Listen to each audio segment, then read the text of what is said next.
Hello everyone, welcome to another video of Cloud Deep Dive. In today's video, we will talk about Amazon managed workflows for Apache Airflow. So what is Apache Airflows? Apache Airflow is an open source platform for programmatically authoring, scheduling, and monitoring your workflow. So what does that mean? That means that you can define your workflows by using a program, and you can schedule it by using that program, that when you want to run it, when you want to stop it, and what are the interval you want to define between your workflow, that how often it should go. And to write these workflows, you use DAGs. We call it directed acyclic graph, which is written in Python, and use the Python language for that. So DAG is basically a collection of all your tasks that you want to run, and is organized in a way that reflect their relationship and dependency, which means that when you write all your tasks, that you can also define that what dependency, if what I mean, that if you have two tasks and what task is dependent on another task, you can define the dependency, and the other task will start running only when the first task is completed. So here's the website for Apache Airflow. Like I mentioned, is open source, so you can, from its website, you can install Apache Airflow on your system or in on-prem, and uh, you can use it. But the problem with that is, like, you have to maintain all the infrastructure. That headache you have to take it when you use it on your on-prem, and in case any scalability or highly availability, so all those things you have to consider, and you have to manage it on your own. Next thing is, if we talk about the security, like who should access these Airflows website, because when you launch it, you'll get a website from where you can manage all your workflows. So who is gonna who all will have access, so that access management has to be done. Another thing about, like I mentioned, about the scalability, like how many workers should be running depending on the workload. Auto scaling has to be managed by you. Another thing is the monitoring and all those. So there is a kind of like work behind it, and you have to do if you're using or doing it on-prem. So what Amazon has done, that they have launched a managed workflow for your Apache Airflow. So what it does, that is a managed service which take care of all your burden of installing, or kind of like it take that same Apache Airflow and it use Amazon infrastructure, and you just need to take care, or you just need to concentrate on writing your DAGs and managing those. So all the infrastructure is being taken care or been maintained or managed by Amazon. So like in the benefits, they mentioned that the setup, Amazon MWAA setup Apache Airflow for you, and when you create an own environment, so everything is done by Amazon. You don't need to do anything on that. They will take care of the scaling, they will take care of your security. Any patches or upgrades are available, so Amazon will do it. They will give you some maintenance window, and they will communicate it that when they're going to do it, and after that they will do it during that maintenance window. For monitoring, they provide you the Cloud Watch, where you can monitor all your kind of like logs and everything, and it gets integrated with all these services they have mentioned. So it's a great service, kind of like managed service, and you don't need to uh, kind of take care of all this stuff, which Amazon will do it on your behalf. So we'll go ahead and do a demo of that, how you can install it on your Amazon, how the setup will work. But before that, I just wanted to let you know that there are few things which you need to do before you start creating an environment. The first thing is, you have to create a role, and the role is required. I'll show you in the demo as well when I go to the console, and when we start launching a new environment. This role is like in case you want to use your own KMS key, so you might want to create a role so that your environment has access to that KMS key. Next thing is a bucket. So your environment will use S3 bucket. So basically all your DAGs, I mean that they will be stored in the S3 bucket. Any plugin you want to install along with your DAG or in your environment, that plugin has to be, your plugin requirement has to be stored in your S3 bucket, or any configuration related items has to be stored in S3 bucket. So we need S3 bucket from where your environment will read all those stuff, and DAGs will be uploaded to the S3 bucket only. The next thing is, you will need a VPC environment. So there's a one way that you can provision it on your own first, or you can use the CloudFormation stack, which I'll show you from where you can get the access of that. You can use that as well to deploy all these components.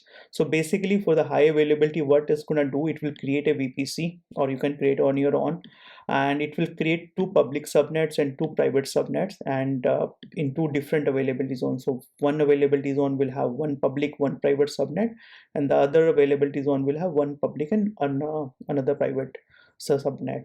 It will also create two NAT gateways and two elastic IP address for two NAT gateways. So one NAT gateway will be in one availability zone and another NAT gateway will be in another availability zone. And it will create route tables for your private subnets and for your public subnets, and it will attach it accordingly. So let me show you a diagram as well so that it make more clear. So I just created a rough diagram of that. So it will create a VPC in two availability zone. It's going to put one public subnet, one private subnet, and similarly on the second availability zone, it will put one public and one private subnet. It will create two NAT gateways, and it will update the route table of private subnet, that whatever traffic going to the internet will go to these NAT gateways, and it will create an internet gateway as well. So that's all the components is gonna create, and obviously the elastic IP addresses and the ENI for these NAT gateways it will create.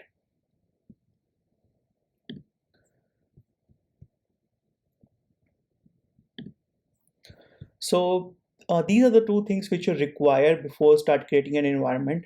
So to create an environment, you will go to your console, and under services, under application integration, you can find manage Apache Airflow. And when you open it, first thing, just wanted to point it out that this service is not available in all the regions. It's available only in few of the regions. Like in US, it's in US East 1, East 2, and West 2, and in Asia Pacific, Tokyo, Sydney, and Singapore only. Europe, Frankfurt, Ireland, and one more location. So there are only few locations is available, and I think in future Amazon will add more regions where you can launch this service. So to create this environment, you will click on this create environment, and here, like it's saying from the first screen only, it mentioned that first you'll create the environment, then you will upload your DAGs on the S3 bucket. The moment you upload your DAG, it will get recognized by your environment, and then from there you can start running your airflows. So to create an environment, you will give the name of that environment. Then you will select the Airflow version. So right now it's just supporting only 1.10.12. I know that for Apache Airflow there are many, I think 2.0 is the latest one, but for security region, I think this is the latest one which Amazon is supporting. Maybe in the future they will add more. After that, you have to provide the S3 bucket. Like I mentioned, your DAG will be stored in S3 bucket, so you have to provide it. If you don't have, you can click on this tick and you can create a new bucket. But I have already created one bucket, so I'll use that. So that's my bucket Airflow demo. So I'll choose that. And after that, you have to provide the DAG folder. So within that bucket, whatever bucket you are choosing, there should be a folder called DAG. So we'll choose that folder here, and you can provide a plugin file, the S3 bucket zip file that contain your DAG plugin. So if you have any DAG plugins you want to install, so you can provide those as well here. And if you have any requirements for the DAG, so that also you can provide those requirements as a text file, and it will take care of that. And the same you have to provide in your S3 bucket, but I don't have anything, so I'll keep it at blank. Next, you have to provide the VPC. So either you can create your own VPC like I mentioned, but I recommend that you use Amazon provided tag. So if you click on this link, create an MWAA VPC, so it will open the new window and take you to the quick create stack.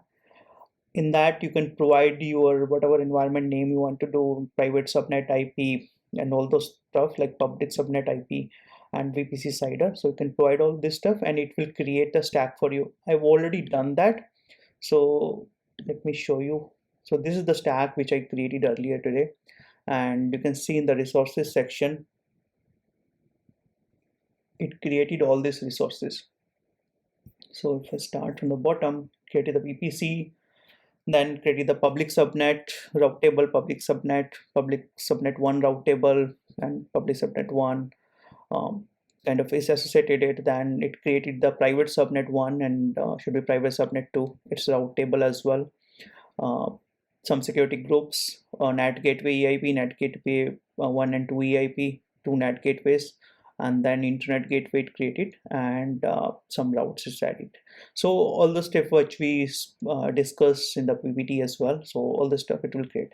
So since I've already created it, I'll just choose that VPC, and so while doing that, you have to choose two subnet because of the high availability. Amazon require you to choose two subnet, and both of these subnet should be private subnet, and you will require two public subnet as well for the internet connectivity. So Amazon, so whatever your underlying infrastructure will be done, that will be done in this private subnet. So that's why Amazon require you to provide the private subnet for this.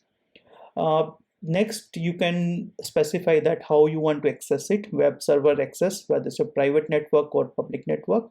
So if you're doing for the private network, that means that those link, what it will provide you after creating it, that can be accessed only from the your VPC, within the VPC. So maybe you have to kind of from some bastion host you have to go to, or by using whatever other mean, you have to go and you can access it from your VPC only. But if you choose the public network, that means that particular web server link will be available, and you can execute or you can open it from the internet as well. But you have to have a IAM kind of like IAM. It basically, whenever you launch or you will open it from internet, it will look for IAM authentication. So user should have access to open those links. So that's why I was saying that if you're doing it on-prem and you're providing that link publicly, so you have to take care of those authentication and all those things. But here IAM is involved in that, and you can get it authenticated by IAM. You can create a new security group, or if you have existing, you can put that security group with that.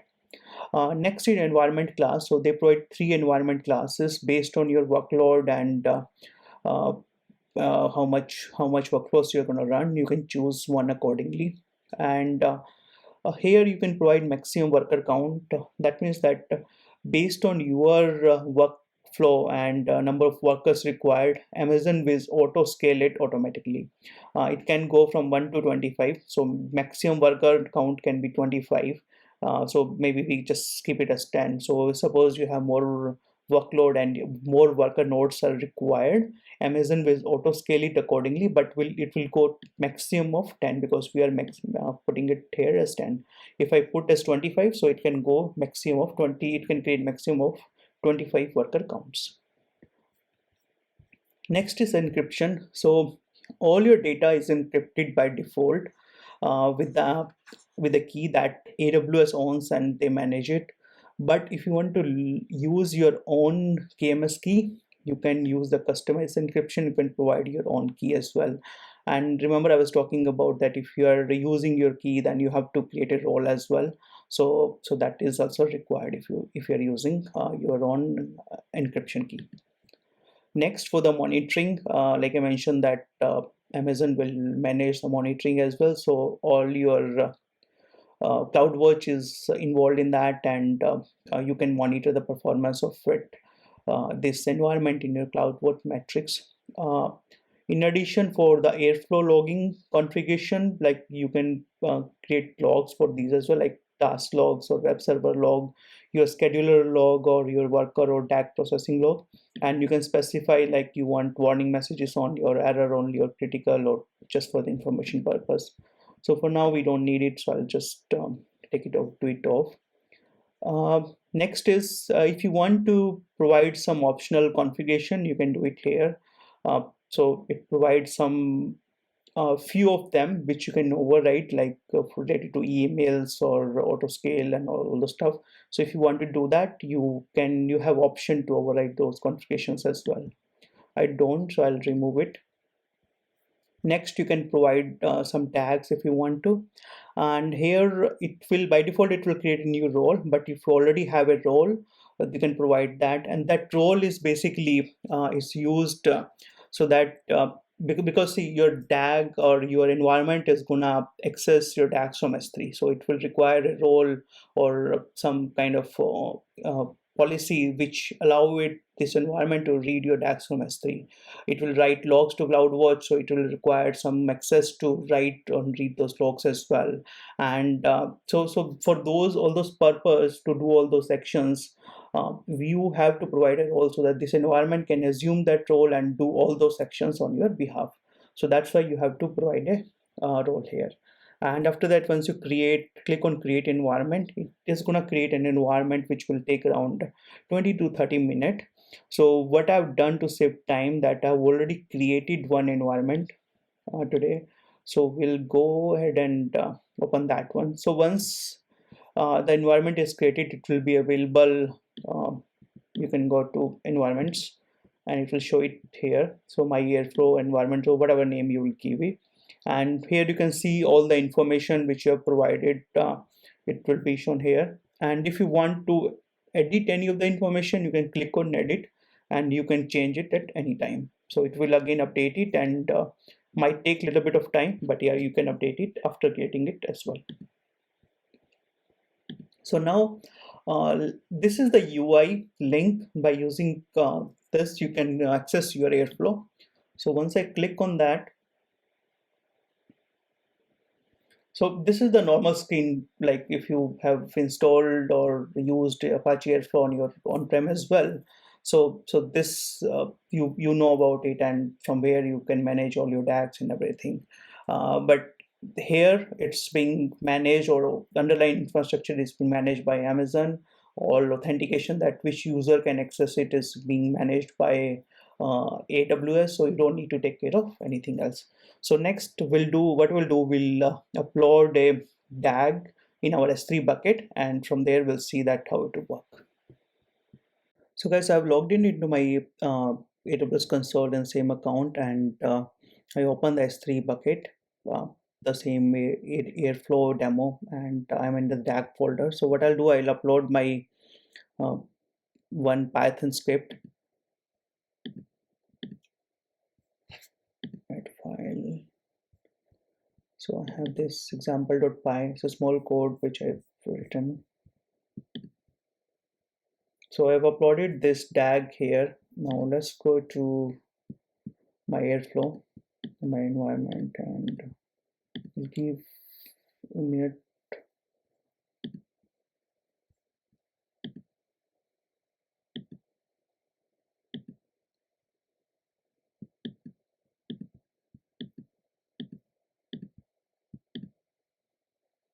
Here we go.